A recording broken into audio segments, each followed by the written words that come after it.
Olá, conselheiras e conselheiros, tudo bem com vocês? Novamente estamos aqui diretamente dos estúdios da Board Academy em São Paulo para a gravação de mais um podcast, Os Conselheiros.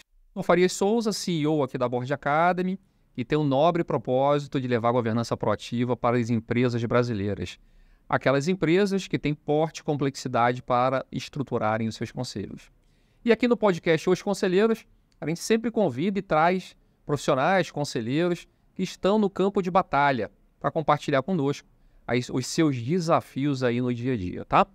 Bom, aqui já fica esse pedido para que você possa, inclusive, compartilhar esse episódio, que eu tenho certeza vai ser incrível. Então, sejam muito bem-vindos a mais um episódio aqui do podcast Os Conselheiros. Tudo bem, Simonato? Tudo bem, Farias? Um prazer estar aqui com você novamente para mais um podcast Os Conselheiros.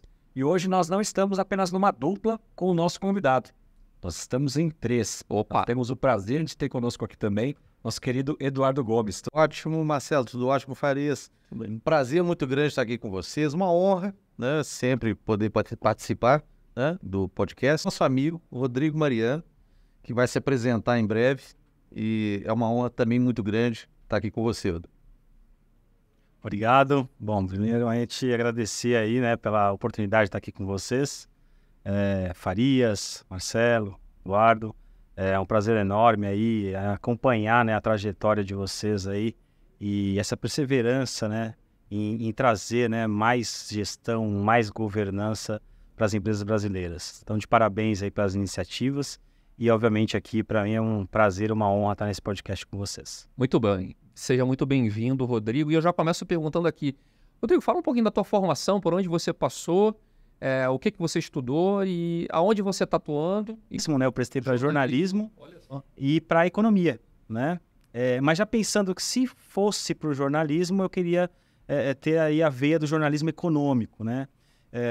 E acabei tendo a grata surpresa e oportunidade de fazer economia e depois me apaixonei desde o primeiro momento. Então, até hoje, tudo que faço, tento colocar um pouco do toque aí dos conceitos de economia que ajuda muito, né, de modo geral, a sociedade. Sim. E parece um pouco a história do Luiz Arthur. Economia e jornalismo e juntou as duas coisas. Um grande amigo.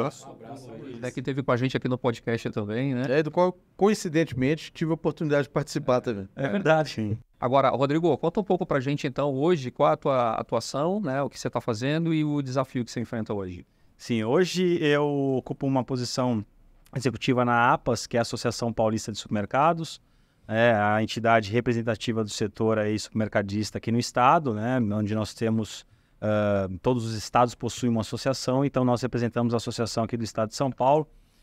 Então estou à frente lá na área de gestão corporativa e governança corporativa, também, né, tentando contribuir para o amadurecimento da governança corporativa dentro da entidade, e não só dentro da entidade, mas também que ela possa reverberar ao longo de toda a nossa cadeia do abastecimento, né? Seja ela nas organizações da indústria, seja nos supermercados, a gente tenta trazer aí boas práticas para que isso possa se disseminar de uma maneira mais expressiva, porque nós acreditamos que uma melhor governança, uma melhor gestão, ela traz benefícios diretos, né, além dos indiretos, para as organizações. Sim, os empregos, né, os negócios, né, Rodrigo?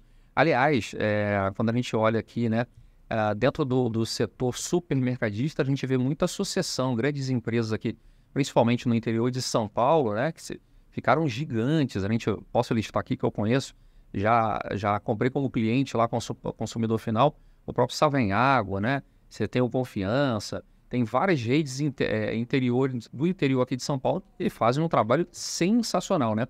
Se você pudesse destacar aqui boas práticas de gestão, já que a gente está falando de gestão e governança, o que vem à tua cabeça aqui que a gente pode compartilhar com as pessoas que acompanham o nosso podcast? Muito bem lembrado, o seu comentário é muito importante, Farias, porque a gente sai do trivial ali de olhar as grandes corporações, né, das grandes redes de supermercados, né?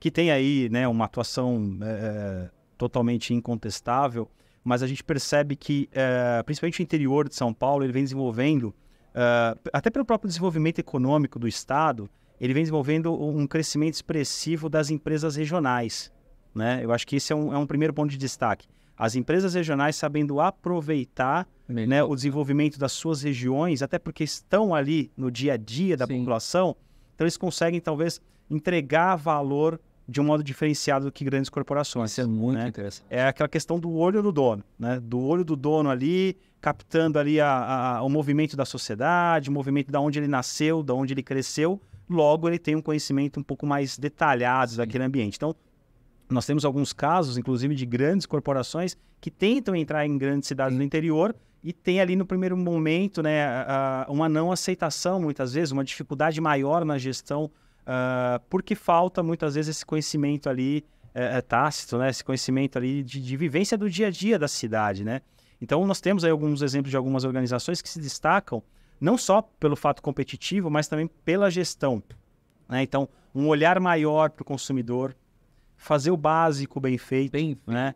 Fazer o básico bem feito. Assim, eu costumo falar isso, né, nas minhas interações, sejam com alunos ou com alguns executivos, que o básico bem feito é um dos diferenciais do mercado competitivo hoje, né? A gente está olhando muito à frente, mas o consumidor muitas vezes está se exigindo algumas coisas básicas e a gente não está entregando muitas vezes esse valor a eles, né? Então, eu vejo muitas redes regionais se diferenciando muito por esse caminho, né? Seja, por exemplo, um programa de fidelidade diferenciado daqueles tradicionais programas de fidelidade que nós estamos acompanhando, seja um modelo de entrega diferenciado nas residências das famílias, né, locais, até por entender a dinâmica da mobilidade de determinadas cidades, né, você atua de um modo diferente. Então, assim, nós temos sim aí uma gama de atividades, uma gama de ações que se diferenciam aí nessas grandes corporações que você citou regionais. Né? E aí eu vou citar aqui alguns exemplos, né? Eu tive recentemente aí visitando algumas lojas do Taust. Cara, espetacular. O próprio Confiança, né? Não sei se vocês conhecem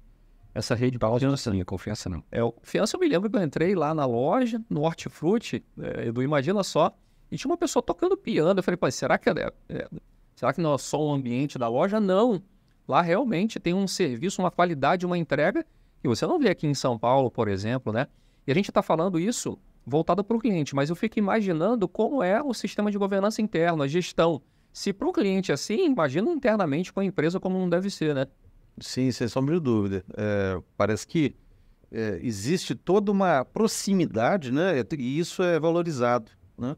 Essa questão da proximidade no segmento, nós vimos aí no último relatório da Sociedade Brasileira de Varejo e Consumo, como que a presença de supermercados a nível nacional é reduzida, né? E existem grandes grupos que atingem regiões próximas, cidades, às vezes até mesmo dentro de um eixo único, né? Isso traz uma proximidade maior e que faz parte desses básicos que você comentou.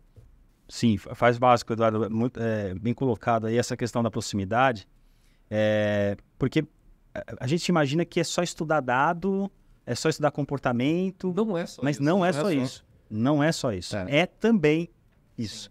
Mas é vivenciar mesmo o dia a dia. Então você tem um comportamento nessas grandes redes aqui já citadas, né? E estamos falando de redes, né? Você comentou do Savenar, você comentou do Confiança, do Taust. A gente está falando de cidades distintas, né, de regiões distintas, mas que possuem um comportamento muito similar, que é essa proximidade com o consumidor. É o entendimento do seu consumidor e não só de dados, né? Dado é muito importante, eles fazem isso muito bem, né? Mas eles vão além disso, eles vão para o comportamento... Mas isso tem a ver também com a marca do coração, Rodrigo, porque assim, eu tive recentemente agora, até por um convite, né, da AMAS, Associação Mato Grossense do Mato Grosso do Sul, né, lá na feira, no congresso, e foi uma experiência muito legal, e a gente foi visitar uma loja lá do Pomper, né? Você está falando lá em Campo Grande, não está falando de São Paulo, né, o Rio, São Paulo, eixo aí, Minas, está falando em Campo Grande, uma loja espetacular, né? Não tem isso, então, assim, a marca do coração do consumidor? Tem, acho que a marca do coração do consumidor e do dono. Do dono, tá. O dono, porque as histórias, né, desses fundadores, a história do comerciante no Brasil, de modo geral, ela tem um toque muito de emoção, né? Muito histórico, né? Geralmente é era ali um pequeno comércio fundado pelo seu avô, pelo seu pai, que você acaba sucedendo, né? Acaba adquirindo aquilo para si, e ali tem a marca da família, muitas vezes, né? Então, o supermercado tem a marca, muitas vezes, da família da região, que naquele momento, lá, 50 anos, 40 anos atrás, era uma cidade muito menor, era uma cidade com muito maior proximidade, então acaba tendo muito aquela relação próxima, não só do consumidor, mas entre os colaboradores, né? A gente conhece as famílias, obviamente agora as cidades vão crescendo, se desenvolvendo, cada vez isso fica um pouco mais distante, mas a gente percebe que na cultura da organização isso ainda permanece, né? É a preocupação do dono do supermercado em saber ali algumas questões relacionadas à família da pessoa. Imagina, conhecer pelo nome. Conhece, né? Pelo nome, conhece o pai, conhece o avô. O avô foi colega de escola, muitas vezes, em colégio. Então, você percebe isso nas redes, principalmente nas redes regionais. E eu acho que isso, de certa forma, se transfere para o tratamento com o consumidor. É um diferencial nessa proximidade, né? Na entrega de valor. Porque no final do dia, não é só a venda de alimentos. Não é isso. No final do dia, é o relacionamento, é a prestação de um serviço de qualidade, é o sorriso no rosto. Né? As pessoas buscam, né? Eu vejo as famílias buscam algo mais do que só um preço baixo, do que só uma comodidade ali na entrega de um produto. Ela se utiliza daquilo como uma extensão, muitas vezes, do lar. Né? A despensa hoje do brasileiro não está mais dentro de casa. É verdade. Aqueles resquícios de inflação que nós tínhamos, a despensa do brasileiro não está. Agora, eu estava pensando exatamente nisso, né? Quando eu era adolescente, criança, eu lembro minha mãe indo para o supermercado e fazendo compra para 2 meses. Caixas de óleo, de arroz, de leite. Isso acabou. Até porque as casas, os apartamentos são menores, as pessoas não têm essa despensa em casa. Sim. Né? Então, ao invés de você ir uma vez para o supermercado e passar 3 horas lá com 3 carrinhos abarrotados, você vai, se não todo dia, toda semana no mercado, comprar pequenas quantias, né? Faz mais sentido isso pelo novo modelo até familiar. Agora, uma coisa, Rodrigo, que eu percebo, não sei se isso é uma tendência ou se é localizado na região onde eu resido. Supermercados de família, regionais, se modernizando. Então, hoje eles têm realmente lojas muito bonitas, né? Modernas, e vindo, inclusive, para mais próximo de São Paulo capital do que até então. E do outro lado, você vê as grandes redes, as famosas redes, eu vou usar essa expressão, mas não no pejorativo, fazendo um downgrade. Downgrade eu digo de tamanho. Os hipermercados parece que deixaram de existir e você tem agora Carrefour Bairro, Pão de Açúcar não sei o que pequenininho. Ou seja, será que eles estão indo de encontro com esse supermercado local? Então, enquanto esse está expandindo, esse aqui está reduzindo para eles encontrarem o meio do caminho ali entre eles? Deixa eu aproveitar essa colocação do Marcelo e pensar no seguinte. A gente está vendo um movimento de crescimento da hiperconveniência, né? Então, condomínios, né? Que é toda a parte ali de atendimento com pequenas lojas, né? E, por outro lado, o atacarejo também crescendo muito, né? Se desenvolvendo muito. Alguém tem que estar encolhendo. Né? Então, a leitura que eu estou fazendo está correta? Perfeito. Não, perfeitamente, Eduardo. Tem muito do que o Marcelo colocou, né? O que nós temos hoje? Hoje você tem uma mudança um pouco de formato, principalmente quem vem perdendo, né? O hipermercado, né? Então você tem ali o crescimento desses modelos mais de proximidade, mais próximos, né? Então os bairros, né? Os supermercados bairros. E eu acho que a leitura sua, Marcelo, ela está totalmente alinhada ao movimento atual. Você tem os grandes formatos se reduzindo para atender o que o consumidor deseja, e você tem as redes regionais, as redes locais aqui também se adequando ao que o consumidor deseja. Então, estamos no momento de encontrar, de fato, qual é o modelo que atende o consumidor. E qual é o modelo? Vários. Não é só um. Porque eu tenho um destino, muitas vezes, que é por uma comodidade, eu quero abastecimento, eu vou em determinado formato de supermercados, né? Eu quero uma conveniência, eu vou em determinado supermercado. Eu quero só comprar... Eu quero produto importado, eu vou até o supermercado. Eu vou fazer um churrasco, eu vou em outro supermercado. Eu quero só comprar ali o que faltou para aquele almoço do domingo. Eu vou em um outro formato. Então, o consumidor ele vem mudando os canais em que se abastece. A gente tem uma estatística lá na APA, já de muita longa data, que o consumidor era fiel, né, principalmente nos momentos de inflação, a 2 formatos. Ele era geralmente, o consumidor era fiel a 2 formatos. Hoje, ele é fiel em torno de 6 formatos. Olha a fidelidade que ele tem. Super fiel a 6 formatos. Então, e dentro disso, me perdoe, a digitalização da área supermercadista, ela demorou um pouco em relação, aqui no Brasil, né? Ela demorou um pouco em relação a outras áreas, como eletromóveis, etc. Quando a gente ia acompanhando o que estava acontecendo no exterior, eles estavam andando já a passos bem mais rápidos. Mas, finalmente, a coisa aconteceu. Mas eu não sei se aconteceu de um modo geral ou se isso ainda está restrito. Fala um pouquinho para a gente sobre isso e o que esse conservadorismo pode ter interferido ou não no processo de digitalização, da criação do e-commerce. Eu acho que, de modo geral, né, não só o Brasil, mas o mundo, vem avançando a passos, acho que lentos em relação a essa parte da digitalização, né? Para o varejo alimentar, você vê? Para o varejo alimentar e para outros segmentos também de varejo, mas se concentrando no varejo alimentar, né? Países além Brasil, acho que avançaram mais rápido até determinado momento, né? Mas hoje eles estancaram muitos investimentos nesse sentido. Por quê? Porque no final das contas, quem demanda ali uma rapidez ou não são as empresas, né? São os consumidores. Claro. Então, acho que nós tivemos aí um momento que as empresas falaram, não, esse é o formato que eu desejo para o meu negócio. Mas o contrassinal, o sinal do consumidor era, não, eu não quero nessa velocidade.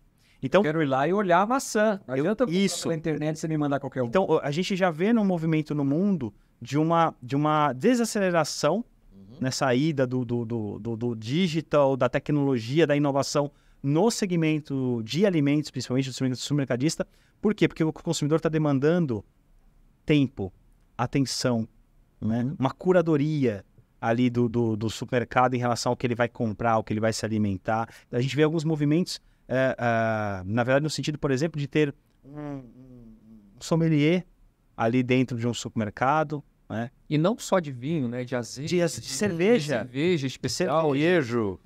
Tem tudo. E a tecnologia até ajuda nesse sentido, né? Recentemente tive uma experiência num evento relacionado à tecnologia e também que aterrissava no setor de varejo, né? Nos Estados Unidos, em que o sommelier ele deu espaço, né? A uma tecnologia em que eu chegava até o supermercado e perguntava sobre um determinado vinho. E ele me respondia, inclusive me respondia como aquilo se harmonizava com um tipo de massa, com um tipo de carne e assim por diante. Então, talvez a tecnologia ela vai ter complemento. Ela vai ter um trabalho de complemento, não de substituição, como nós tivemos aí há 15 anos atrás, há 10 anos atrás, onde a tecnologia tentou substituir alguma parte do processo.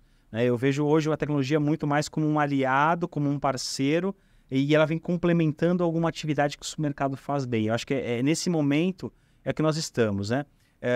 Um outro exemplo, a questão do caixa, né, automático ali, do self-checkout, né? Eu acho que esse é um caminho onde a gente tem aí uma oportunidade, porque na verdade ali é o último estágio da compra, é onde a interação talvez para o consumidor não se faça mais tão necessário, mas eu vejo que talvez dentro da loja, né, na curadoria, você tenha que ter uma maior disponibilização. Então, na verdade, no final do dia, provavelmente eu vou ter a mesma quantidade de colaboradores. Porém, atuando em posições diferentes, né? Muito mais prestando serviço. Você vê como tendência maior o self-checkout ou o modelo da Amazon, onde você entra, vai pegando e coloca no carrinho e já está tudo contabilizado? Eu acho que o futuro é esse, né? O futuro nós tínhamos que caminhar para esse formato, né? Porque é maior segurança, né? É uma maior agilidade, que é o que o consumidor está pedindo. Esse atrito da hora de entrada e da hora da saída não é bom em nenhum segmento, né? Em nenhum segmento. Seja ele no transporte público, seja ele, né? É só vermos aí o movimento, né, ao longo do tempo do Uber, né? Você não tem atrito. Os carros, né? As locadoras, elas vêm perdendo espaços, né, importantes para carros, né, autônomos ou então para aquelas startups, né, de locação de carro, onde você não tem que ir até um balcão. Atrito nenhum, tudo Atrito zero, tudo pelo aplicativo. Então, eu vejo que o atrito é algo que o consumidor está saindo um pouco, o atrito na chegada, o atrito na saída. Sim. Vamos pegar um Airbnb, né? Essas fechaduras automáticas, eletrônicas, elas vêm tirar ali um pouco aquela relação de eu ter que ir até um atendente, né, pegar minha chave, ele me falar para onde que eu tenho que me direcionar, quando na verdade isso está ali num processo tecnológico dentro do seu celular. Eu vejo que a tecnologia vai ser muito útil, né, no que diz respeito a retirar o atrito da entrada e saída de algum local, seja ele qual for, seja ele transporte público, um supermercado, um banco e assim por diante. Desculpa, você está falando de atrito, tem um atrito que assim, gente, assim, será que alguém pode ajudar o pessoal dos hotéis, que toda vez que você chega num hotel, você tem que preencher aquela entender isso. aquela ficha maldita que você tem que preencher. A mão ainda. A mão. E aí, cara, aí pede documento. Não tem como ter alguma coisa no meio, uma camada de tecnologia que resolva isso, não, hein? A startup fica resolver esse problema. Fica a dica aí. Não é possível. Qualquer lugar do mundo que você chega, você tem que preencher essa bendita ficha. Desculpa, Eduardo. Não, tranquilo. Eu queria até aproveitar uma oportunidade aí, quando você citou a questão das startups. A gente observando aí um relatório que saiu recentemente final do primeiro semestre da Liga Ventures, mostrando lá, por exemplo, que o gigante, o Carrefour, ele durante alguns anos, poucas ações ele fez com a inovação aberta. Eram 2 num ano, uma no outro. Mas em 2021 ele saltou para 8, em 2022 saltou para 16 interações. E a enorme maioria, parcerias, ou seja, não foi investimento, não foi desenvolvimento próprio, não foi aquisição, foram parcerias. Como é que isso hoje, essa questão das parcerias com as startups está funcionando para o segmento como um todo? Quer dizer, o Carrefour... Ele deixa de ser representativo pelo porte dele e por ser multinacional. Mas como é que está isso? Se a gente considerar as nacionais e de médio até grande porte, terço inferior. Sim. Eu acho que vem aumentando de modo expressivo e o que você comentou, Eduardo, acho que é a realidade que a gente acompanha. Foi de repente um crescimento mais acelerado, né? Eu não tinha nada, dali a pouco eu tinha 12, dali a pouco eu já tinha 8, ou seja, mais que dobrei. Então, isso foi um processo que a gente percebeu. E eu acho que isso está muito alinhado à necessidade que nós identificamos de resolver alguns problemas que, no modo tradicional, muitas vezes, ou nas empresas tradicionais, não estavam sendo resolvidos. Né? Então, eu vejo, sim, com um crescimento mais acelerado e mais do que isso. Na minha opinião, na minha observação, eu acho que tem um papel muito do desenvolvimento dessas organizações do ponto de vista de gestão e de governança. Elas entenderam que talvez elas vão ter que flexibilizar um pouco mais a sua maneira de olhar a inovação para poder acompanhar. Senão fica para trás. Fica para trás. Né? Não posso mais estar naquele modelo engessado, ou então naquele modelo onde eu tenho um período maior de maturação, de estudo. Algumas coisas faz rápido, erra rápido, corrige rápido. Barato, ninguém sai ferido, no máximo ali a gente dá um ajuste, mitiga risco e segue o jogo. Então, entendo muito o cenário das pequenas, médias e grandes corporações caminhando nesse sentido. Então, hoje você tem exemplos de parcerias de supermercados de pequeno, médio e grande porte com startups, né? Em segmentos e nichos específicos. Acho que esse é um ponto. O outro ponto talvez aquele olhar de que eu vou trazer um consultor ou uma consultoria que vai resolver aqui boa parte dos meus problemas. Não. Vamos fatiar os problemas e dar para quem é especialista em temas específicos. Então, as startups estão cada vez mais se especializando em nichos específicos de resolução de problemas. Logo, nós temos que nos acostumar que talvez teremos que gerenciar mais aplicativos dentro do nosso celular, até o ponto, né, que é onde eu vejo o futuro também, até que eu tenha alguns super apps, né, que venham aí consolidar um pouco o cenário, mas até lá eu tenho uma jornada contrária, que é aumentar a quantidade de aplicativos, aumentar a quantidade de startups na minha organização, porque cada uma vai estar olhando para um nicho específico, vai me resolver um problema de modo mais rápido, mais ágil, com menor custo. E me diz uma coisa, Rodrigo, até aproveitando bastante, porque a gente sabe que além de tudo, você é um super estudioso do tema e que, dada a sua posição, você faz imersões no exterior. Mas, recentemente você esteve agora no Vale do Silício, né, participando de seminários, de encontros. Como é que você está vendo no exterior o desenvolvimento no segmento supermercadista, no segmento, no atendimento, né, ao cliente, em comparação ao que está ocorrendo no Brasil hoje? Como é que está a distância nossa em relação a isso e o que nós podemos fazer para encurtar essa distância? Perfeito. Eu identifico, né? Eu gosto muito de comentar o copo meio cheio, né? Esse olhar para o copo meio cheio acho que faz todo sentido. E se essa pergunta fosse feita ao Rodrigo 15 anos atrás, a resposta seria uma, há 10 anos atrás outra, há talvez 5 anos atrás outra. Ou seja, teria respostas diferentes para cada um dos momentos em que eu acompanhei a evolução do varejo e especificamente do varejo supermercadista. Hoje, eu tendo a acreditar pelos exemplos e por essas vivências que nossa distância do varejo mundial reduziu muito. E reduziu muito pelo item que nós começamos a nossa conversa de hoje. De que as redes menores, as redes familiares, as redes regionais, começaram a perceber o valor que tem no seu maior ativo, que é a proximidade com o consumidor. Então, o que tinha de grande diferencial fora do Brasil? O atendimento. A relação de confiança que existia, né, entre o consumidor e aquele estabelecimento fora do país, né? Hoje isso vem se reduzindo aqui no Brasil também, e eu vejo que tem exemplos, né? Eu costumo muito pegar exemplos práticos. Então, hoje é muito mais comum do que há 5 anos atrás você estar perdido num supermercado e pedir ajuda para alguém. Hoje é muito mais comum esse alguém, esse colaborador, te pegar quase que na mão e te levar até a gôndola e te mostrar. Coisa que há 15 anos, 10 anos atrás, no máximo era um olhar sem parar de fazer o que ele estava fazendo e falando, deve ser 3 corredores à direita. Então, a atitude mudou. A atitude mudou, né? E é importante lembrar que o varejo supermercadista tem uma característica importante, que é ser a porta de entrada para o primeiro emprego. Né? Então, a rotatividade é muito grande. Então, como é que eu consegui evoluir nesse cenário, sendo que a rotatividade é tão grande? E é a primeira porta de entrada, onde o colaborador não tem, talvez, tanta experiência e treinamento. Justamente com as empresas promovendo essa cultura, em primeiro lugar, e o segundo, treinamento.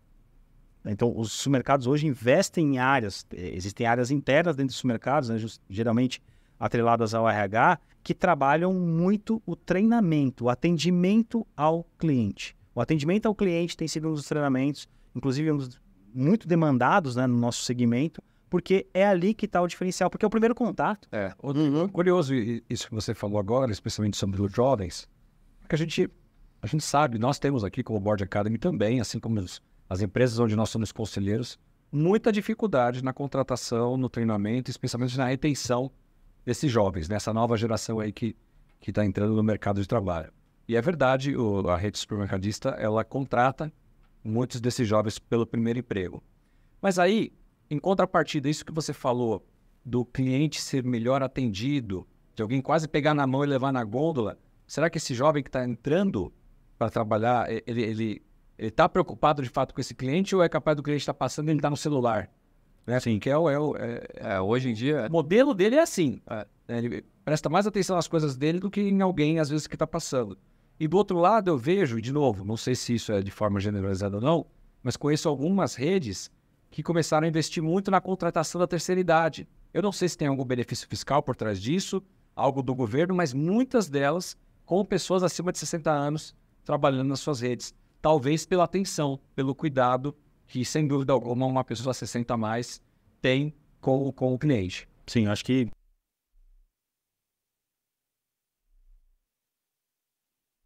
hoje no jovem, que ele é muito antenado em tudo,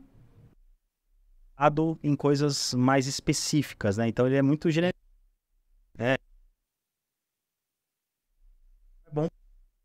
ele provoca, né, algumas coisas distintas naquele ambiente, muitas vezes mais tradicional, né? Mas aonde está, acho que o... Não, desculpa. E ele é o nosso... E ele é o consumidor. Ele é o consumidor, isso, perfeito. Então, onde eu vejo, né, que os supermercados têm atuado? Nos 2 itens que eu citei anteriormente, que é a questão da cultura.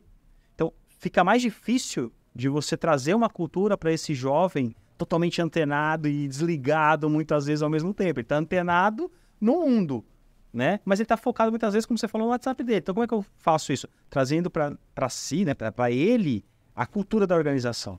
Ó, a cultura da organização aqui é essa. É do atendimento, é do cuidado, né? É do servir. Então, acho que a cultura é um dos pontos, mas você vai ter, obviamente, casos em que você não vai conseguir dar fit ali com aquele colaborador, e aí não tem jeito, é a rotatividade. O setor tem uma característica de ter uma rotatividade bem elevada, né? Então, é cultura e treinamento.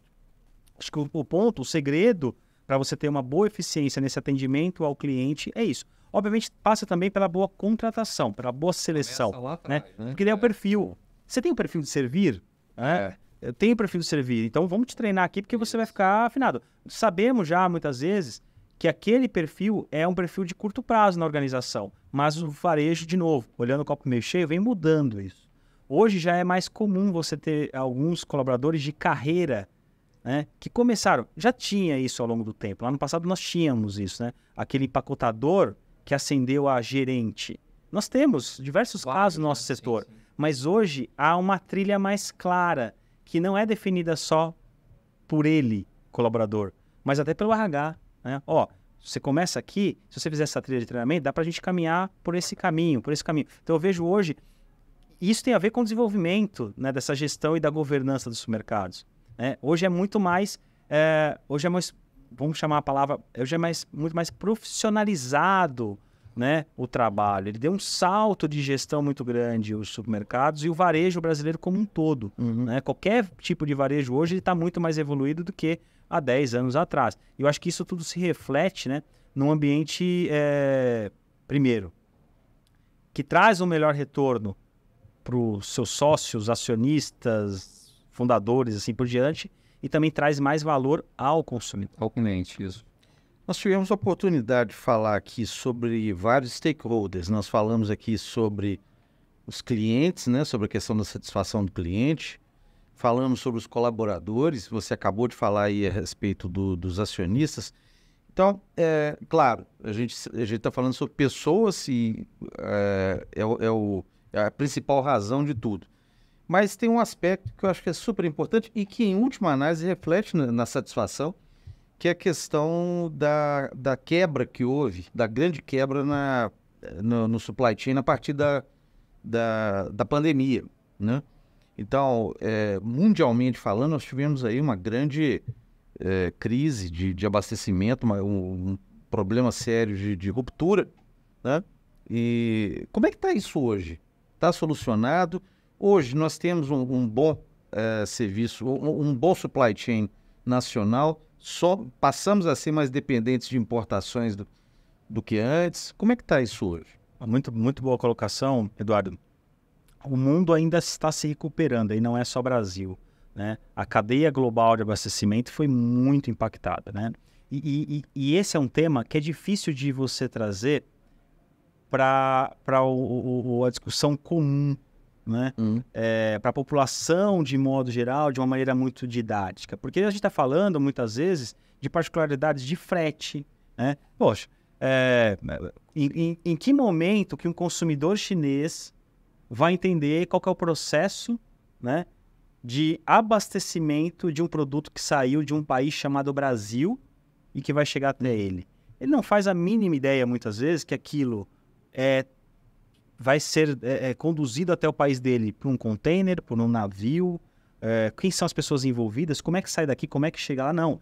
Lá na gôndola de um supermercado chinês vai ter um produto brasileiro e a única necessidade dele é ir até aquele produto, pegar e colocar no carrinho e ir para casa. Né? Então ele não tem essa dimensão. Mas, né, nós que estamos mais à frente disso, nós sabemos que a quebra, né, na cadeia geral de abastecimento foi algo muito, muito feroz. Assim. E até hoje a gente tem isso. Onde? Né? E aí fica mais fácil do consumidor entender.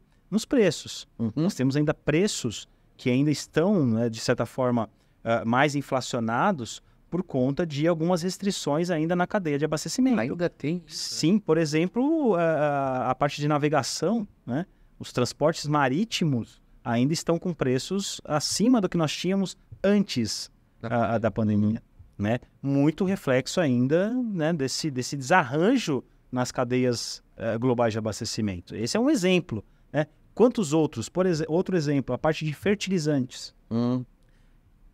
O fertilizante, em seu trabalho fim, afeta o mercado diretamente? Indiretamente. Por quê? A falta desse produto ou encarecimento dele vai afetar todas as nossas plantações, todas as nossas culturas. Né? E aí vem toda a cadeia sendo impactada. Vem a indústria, né? Vem o beneficiamento desse produto, até chegar na ponta para o consumidor.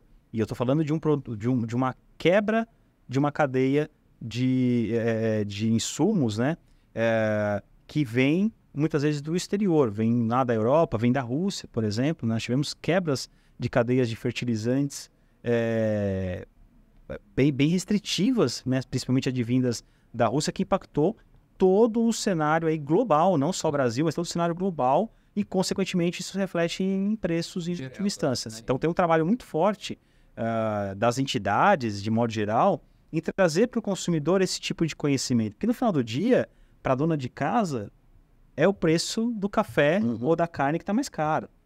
Não vai ter esse entendimento. É importante que, né, nós, como sociedade, possamos trazer mais conhecimento e esse direcionamento. Mas, ainda assim, Eduardo, um rearranjo ainda nessa cadeia geral do abastecimento, que acredito, sim, que ao longo do tempo o mercado vai se ajustando. A gente já viu, já percebe uma redução, uma desaceleração de preço, uma redução de preço, por exemplo, no transporte marítimo. E é uma tendência, é oferta e demanda, mais empresas estão voltando a ofertar esse tipo de produto, esse tipo de serviço.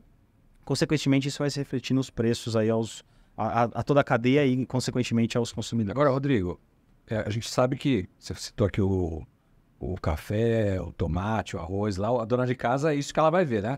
Pô, tô vendo no noticiário no governo que IPCA, a inflação é 3, 4%, mas desculpa, eu pagava R$5 em alguma coisa, estou pagando 7.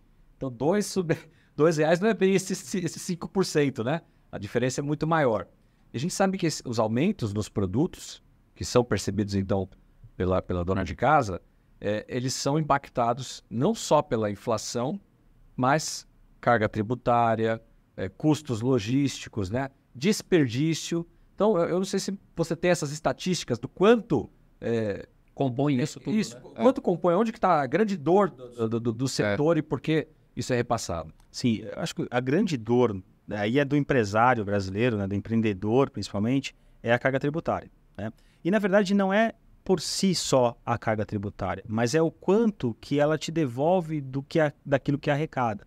Né? Porque se eu tenho uma carga tributária que me devolve, por exemplo, um transporte de qualidade, a perda que eu vou ter, por exemplo, num transporte de uma soja do centro-oeste brasileiro para o Porto de Santos é menor. Só que do brasileiro, o empreendedor, o empresário, ele perde 2 vezes, porque ele paga essa carga tributária e quando ele vem com o seu caminhão, né, e aí podemos discutir o modelo, né, de transbordamento desse escoamento dessa produção. Quando ele vem com um caminhão do Mato Grosso do Sul, do Mato Grosso até Santos, quantos quilos de soja fica pelo caminho? Isso é desperdício não só para o empresário, mas é desperdício de alimento para um mundo que passa fome. Então, eu acho que tem um trabalho, né, de você ter, sim, os impostos são necessários para você conduzir um país. Isso não é de hoje, isso não é no Brasil.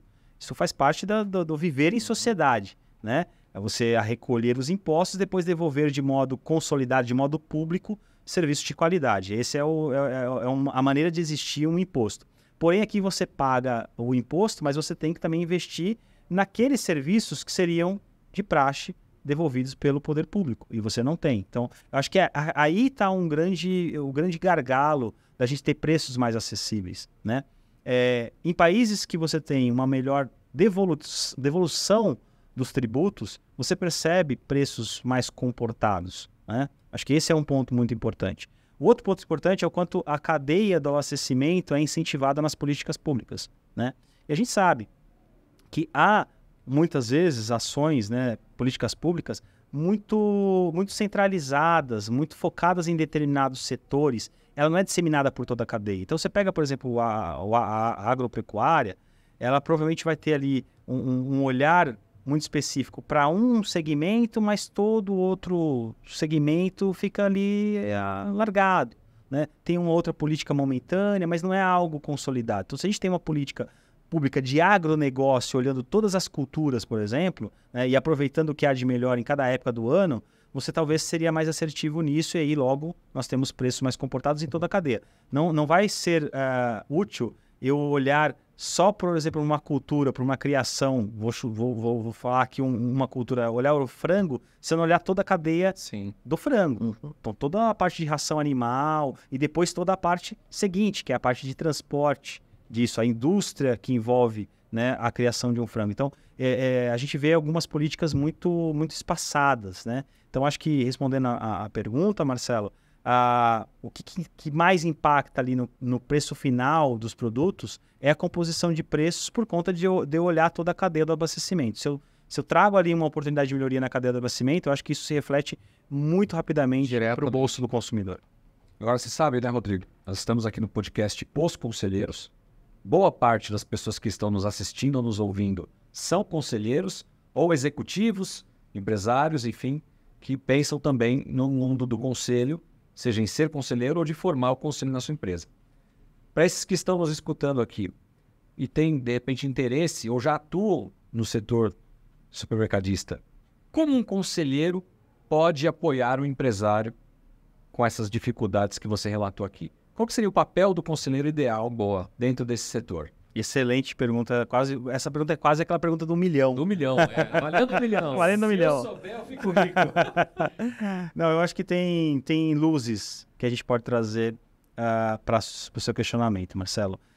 O primeiro ponto é a gente identificar qual é a tendência de consumo, né? Assim, acho que o conselheiro tem que estar muito bem preparado para apoiar um empresário no segmento do supermercadista, para entender onde está a tendência de consumo. Acho que esse é o primeiro ponto. O segundo é o modelo de negócio. Estude os modelos de negócio relacionados não a supermercado, mas à venda de alimentos e bebidas. Porque antes era muito comum a gente ter um modelo tradicional, né? Vamos pegar lá no passado, né? Os meus cabelos brancos também me entregam, viu? Te entrego um pouco. Mas entregam. Mas você tem ainda a gente vem, né, de uma cultura do armazém, da venda do balcão, onde você não tinha um autosserviço. Né? Você quer arroz, você vai no balcão e pede lá um saco de arroz, e aquele arroz vem para um saquinho, é pesado, e você leva. Que é um... Mas eu lembro dessa história. Aquela concha. Eu não lembro disso, não. Me contaram. Já vi foto. Me contaram isso uma vez, Marcelo. Então você tem esse modelo. E o que nós temos hoje? Algo diferente daquilo. Hoje você tem um autosserviço que se desenvolveu ao longo do tempo, né? Então, alguém olhou para o futuro para entender que talvez o modelo de autosserviços seria o melhor modelo futuro daquilo. Por isso que ele se tornou um sucesso. E outros segmentos passaram a ter também um autosserviço. Sim. Né? A farmácia, por exemplo. A farmácia tradicionalmente também era barriga no balcão. Material de construção. Né? Material de construção, perfeitamente. Então, em que momento que eu olhei para isso? E no momento em que alguém se debruçou para olhar modelos de negócio. Então, acho que mais do que eu olhar para comportamento de consumo, tendência de consumidor, eu acho que olhar qual é o próximo passo. Sim. Né? Como conselheiro, eu acho que o nosso trabalho é olhar qual é o próximo passo do setor de alimentos e bebidas. É canalizar tudo para o digital? É ter autonomia, os supermercados autônomos? Eu acho que a gente tem que se aprofundar nisso. Né? Para onde caminha? Qual é o próximo passo do varejo? Sim, legal. Possibilidade de concorrência do próprio fornecedor. Do próprio fornecedor. Então, é olhar os modelos de negócio. Outros setores que eu posso modelar. Perfeitamente. E o Eduardo trouxe aqui um ponto de atenção muito importante, que já ia me fugindo aqui, que é não olhar só o modelo de negócios do setor especificamente, mas olhar os setores subjacentes. Sim. Então, como é que o meu fornecedor está atuando no relacionamento direto com o consumidor? Como que um banco poderia se aproveitar do que ele possui para entrar no segmento de alimentos?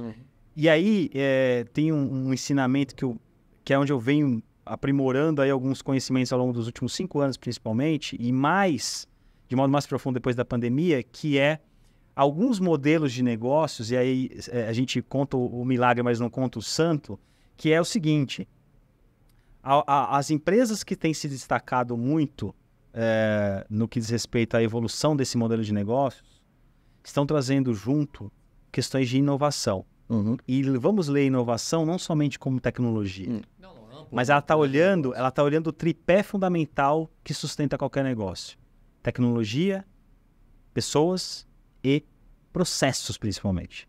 Acho que os processos, a gente como conselheiro olhar muito o modelo de negócio e o processo que existe desse modelo de negócio, a gente pode contribuir muito com os empresários do setor supermercadista e assim tornar cada vez mais perene esses negócios, que são negócios de sucessos, né? São negócios que vêm da família, que precisam continuar muitas vezes daqui para frente com ou sem a família, mas precisam ser perenes, né? Então, como que a gente contribui para isso? Como é que a gente torna perene, ao longo do tempo, sustentável, um negócio que deu tanto sucesso até então? Sim. Você falou uma coisa bem interessante, pegando lá do armazém, porque as redes elas vieram evoluindo e vieram, de certa forma, roubando um espaço que antes era do açougueiro, aí o supermercado passou a ter açougue.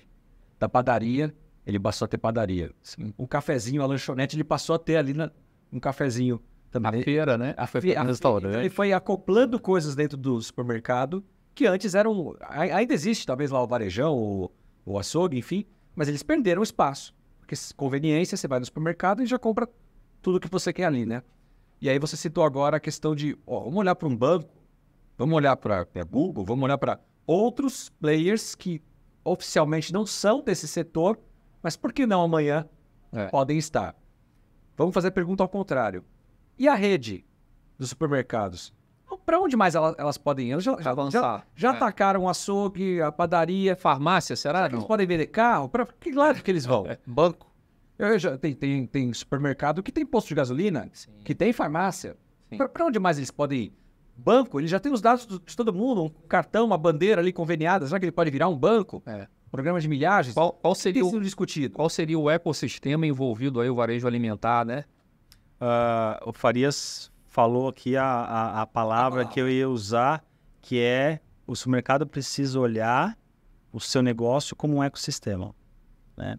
Então, eu tenho um ativo que é muito importante, que chama-se relacionamento. Eu tenho um relacionamento com o meu... Estou dentro cliente. Da casa dos caras. Estou dentro da casa dele, né? Eu estou dentro da casa dele e ele vem até a minha casa. Ele pode vir, obviamente, fisicamente, mas ele pode vir também pelo aplicativo. Né? Então, como é que eu expando o meu negócio? Né? E você deu exemplos, né? Eu não tinha açougue, tenho açougue, eu não tinha padaria, tenho padaria. O que ele fez? Ele não fez nada diferente de ficar olhando qual que é a demanda desse consumidor. O que ele está precisando? Poxa, ele vem aqui comprar arroz e feijão. E ele vai ali comprar pão. Por que eu não ofereço pão para ele? E diminuo os pontos de contato que ele tem? Por que eu não ofereço a carne fatiada? Eu não vou oferecer uma carne aqui pronto. Qual carne você quer? Quanto você quer? Né? Que corte você deseja? Mais fino ou não? Então, qual fruta? Então, o que vem se evoluindo, né? Eu acho que daqui para frente vai se evoluir mais rapidamente, é o setor começar a olhar de fato o ecossistema. E caminhar, né? O Eduardo fez aqui já uma observação, que é para onde eu também acho que vai, é eu ir para serviços financeiros. Não estou pensando só em banco, não. Estou pensando em serviços financeiros.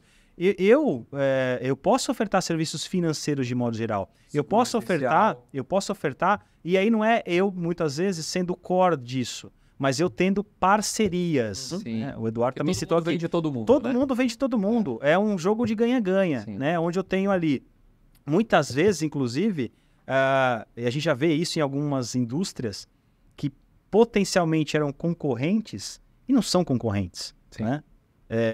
Hoje de quem... hoje os aparelhos da Apple, né? Da onde vem a tela do aparelho da Apple? Samsung. Da Samsung. Mas a Samsung vende também aparelhos celulares. Eles não são concorrentes? Sim, mas naquele negócio eles são parceiros. Né? Então, acho que o segmento, não só o setor dos supermercados, mas o varejo como um todo e as empresas como um todo, caminham para um cenário onde naquilo que eu não tenho tanta concorrência direta, eu sou parceiro, porque eu otimizo recursos e eu potencializo vendas, né? Eu falo bem do seu negócio. E não Walter chamou de competição. Competição. E não só isso, se eu não faço essa cooperação ou competição, ele pode fazer solo, né? E aí a gente acaba dividindo. Por isso que eu pensei na hora, quando eles fazer um banco pode vir. Eu falei, tá, mas a gente vai ficar sentado esperando? Sim. Então, como nós também podemos ir, podemos lá, né? Isso vale para todos os negócios e todos que estão nos assistindo aqui. Agora, Rodrigo, essa visão. Obrigado, Simonato. Agora, tem um tema aqui super sensível, né? Principalmente quando a gente fala de varejo alimentar, a grande maioria, se não 90% das empresas são familiares. E a gente tem aqui um grande desafio que é a sucessão dessas empresas, né? A primeira, a segunda linha sucessória ali, principalmente nessas redes aí regionais que a gente tem espalhada pelo Brasil. Como é que você vê hoje o movimento, né, dos fundadores, aqueles que começaram esses negócios, como é que eles estão se planejando, se organizando para fazer a sucessão das suas empresas?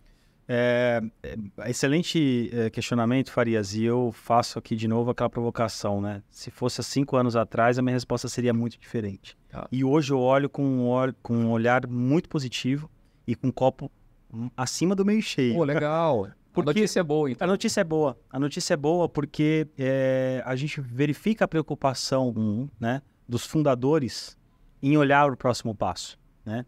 E na prática, como é que isso se reflete?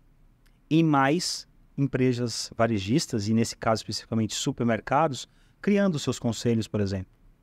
Criando conselho consultivo, criando conselho de administração, criando conselho de sócios, Uau. conselho de família.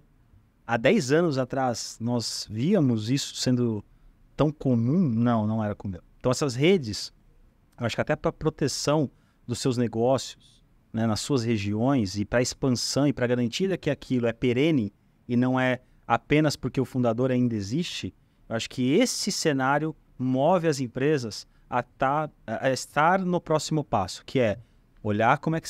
Deixa eu entender esse negócio de conselho. Deixa eu entender esse negócio de sucessão familiar. Deixa eu entender. Mas espera aí, mas eu não quero, muitas vezes, que o meu filho passe pelo que eu passei trabalhando, porque eu trabalho no supermercado, é um trabalho... não deixa de ser um trabalho muito intenso. O supermercado, ele está ali para nos atender, muitas vezes 7 dias por semana. 24 horas. 24 horas, às vezes. Né? Então, poxa, eu quero dar algo melhor para o meu filho. Ponto. Então, esse é o seu objetivo, então talvez ele possa conduzir, sim, o seu negócio de uma maneira diferente. Sim. Né? Talvez ele vai estar no conselho da organização. Né? Então, eu vejo hoje mais discussão. Então, o copo um pouquinho acima do meio cheio, eu vejo por quê? Eu já vejo exemplos práticos de supermercados que possuem conselho, seja consultivo, conselho de administração, conselho da família, ou vejo supermercados discutindo o tema, ou então querendo saber mais sobre o tema. E isso, obviamente, a gente sabe o que vai trazer daqui a 2 anos, 3 anos. Uhum. Uma onda de mais movimentos, né? Porque arrasta. Esse é um exemplo que arrasta. Né? Eu olho para o lado, vejo que está dando certo, e dá certo. A gente, né? O Farias, né? Eu costumo acompanhar muito aí as falas do Farias e é a pregação no deserto, né, Farias? E assim, a gente vê, né? É que a gente tem muito, né? Esse é o ser humano, tem muito do... Não, mas eu preciso ver primeiro. Né? E eles verificam. Quando faz esse movimento de trazer o conselho, de aumentar a gestão, de aumentar a governança, ele sente na prática a mudança no comportamento de gestão, de governança e resultado. Principalmente resultado. E ele percebe que ele pode sair um pouquinho do negócio e o negócio se mantém como ele imaginou. Porque o grande ponto de atenção, muitas vezes, é a cultura. Se imagina que a saída de um fundador pode colocar a cultura em risco. De fato, há um risco. Mas como é que eu mitigo esse risco? Sim. Né? Atuando em todas as frentes ali de um processo de sucessão correto. Né? Preparando esse movimento. Ou seja, eu consigo sair, sim, como fundador de uma operação e manter a cultura da empresa. Quantos exemplos de sucesso nós temos em relação a isso? Vários. Então, eu vejo esse movimento muito positivo. E ao longo dos próximos anos, Farias, eu acho que a notícia vai ser cada vez melhor, sabe? Do varejo, é o momento do varejo buscar esse ganho de governança. E ele está apto a isso, a gente percebe. A nova geração já chega com esse olhar, né? Já chegando e falando assim, opa, peraí, isso aqui, né? E a startup? E a inovação? E a governança? Né? Como que é essa questão de conselho? Né? Você já começa a ver um movimento nisso. Eu tenho acompanhado alguns amigos, né? O pessoal lá do Shibata, inclusive, né? Uma nova geração tomando conta da empresa, crescendo, fazendo, inovando. Então, assim, isso é muito bom para principalmente perenidade dos negócios, ampliação dos negócios. E quando a gente fala do varejo alimentar, que está no nosso DNA, né, Rodrigo? Isso é muito bom saber que eles estão com esse nível de consciência sendo aumentado ao longo dos tempos aí. Então, isso para a gente é uma notícia muito boa que a gente recebe de maneira E positiva. Farias, desculpa te interromper, mas você citou num ponto que me fez lembrar que vem caindo também aquela ideia de que isso era pro grande.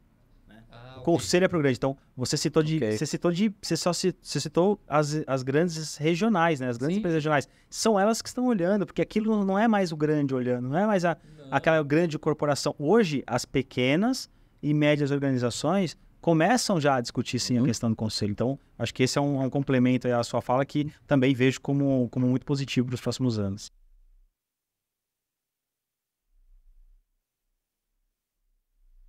Conselho também, né? Então chegou lá por isso.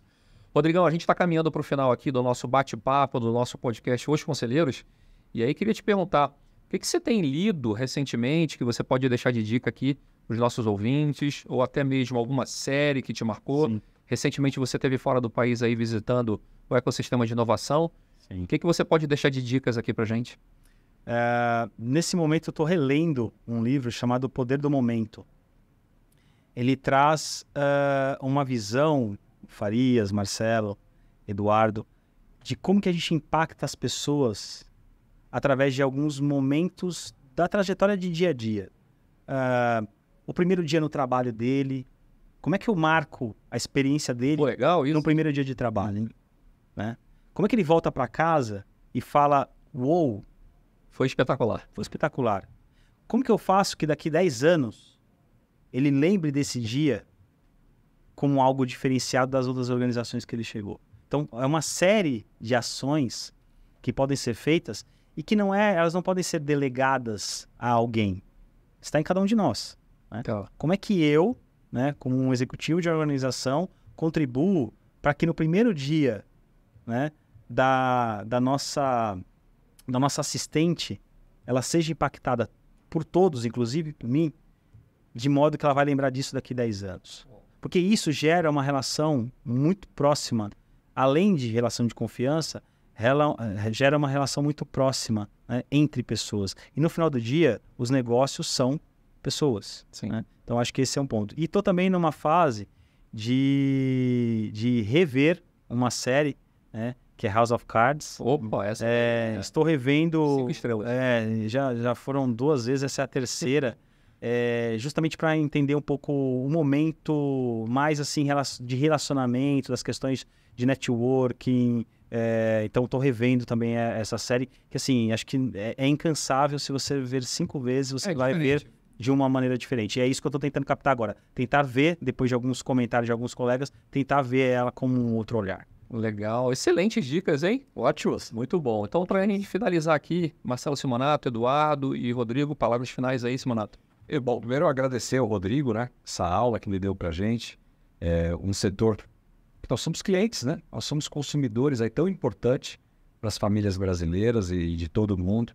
Então, parabenizar você pelo seu trabalho, agradecer pela disponibilidade de estar conosco. Rodrigo, que a gente não comentou aqui, mas que é um grande parceiro da Board Academy, né? Um dos nossos professores aqui das nossas formações, coordenador de uma das nossas comissões temáticas também. Então, assim, muito obrigado, Rodrigo, por todo o tempo e dedicação que você tem disponibilizado para a gente. Eu que agradeço. Edu? Então, eu também agradeço muito, é sempre um prazer, uma honra muito grande estar com você, sempre aprendo muito, e além de ser professor, né, você também é nosso parceiro, né, tá junto da Varejo Ventures, né, sempre nos dando boas informações, boas dicas, e é sempre um prazer para mim também poder assistir às suas aulas. Então, toda vez que eu estou acompanhando, eu sempre tiro um proveito muito grande disso. Então, muito obrigado mais uma vez, tá? E parabéns. Rodrigo, palavras finais. Bom, primeiramente agradecer, né? Agradecer Farias, agradecer Marcelo, Eduardo aí por esse momento aqui, né? Juntos, eu acho que é gostoso, o tempo passa muito rápido. É verdade. Faltou tempo, tem aqui uma lista aqui de assuntos, a conversa flui de maneira muito, muito fluida, isso é muito bom. Eu acho que é reflexo disso, né? Reflexo de pessoas que estão juntas tentando contribuir de alguma maneira para a evolução, seja de um segmento, seja de um tema específico. E, assim, sou muito honrado, né, em estar com vocês aqui na Board Academy e também em outras frentes específicas. Sou um apaixonado por varejo, Eduardo, então tudo que diz respeito a esse tema, conte sempre comigo, né? Sempre vai ter ali um bate-papo, um conhecimento ou alguma coisa que você não souber, eu vou atrás para saber, porque de fato é fascinante, porque quando a gente pega para relacionar isso com a economia, é a economia na vida real. O varejo é praticamente a economia no dia a dia. Né? Então, sou muito grato aqui por tudo o que eu venho, né, desenvolvendo junto com vocês aqui na Board Academy e também nessa vida aí, né, de conselheiro. Sim, que traz aí também muitas contribuições. A gente aprende muito, né? Além de contribuir para o desenvolvimento das organizações, a gente aprende muito sendo conselheiro. Sim. Então, assim, muito grato pela oportunidade de estar aqui compartilhando um pouquinho com vocês e continue contando sempre comigo e parabenizar por todas essas iniciativas, incluindo aqui o podcast, que é sensacional, acompanho sempre. Legal. É bom estar aqui agora do outro lado da telinha. Diferente. Rodrigão, muito obrigado aí pelo teu valioso tempo. Eu sei que a tua agenda aí é super intensa, né? À frente aí das iniciativas da APAS. Então, obrigado novamente pelo teu tempo. Eu sou um privilegiado, Rodrigo. Sou seu fã, você sabe disso. Desde que eu cheguei na APAS lá, você me recebeu muito bem junto à Verser, onde a gente tocou lá um projeto. Desde então a gente manteve contato. E hoje, como eu falei, sou um privilegiado de ter você um pouco mais próximo, ajudando, impactando não só profissionais que estão no processo de transição de carreira para o conselho, mas também no conselho de algumas empresas. Então, muito obrigado novamente pelo teu tempo. Pessoal, o varejo eu aprendi que cada dia valem 3. A gente teve uma aula aqui com o Rodrigo Mariano hoje. Certamente a gente poderia ficar aqui horas e horas ouvindo o Rodrigo, porque nessa caixa de ferramentas tem muita ferramenta. Então, se você gostou desse episódio, considere então se inscrever aqui no canal e também ativar o sininho para os próximos. Tá bom? Um forte abraço, se cuidem e a gente se encontra semana que vem. Tchau!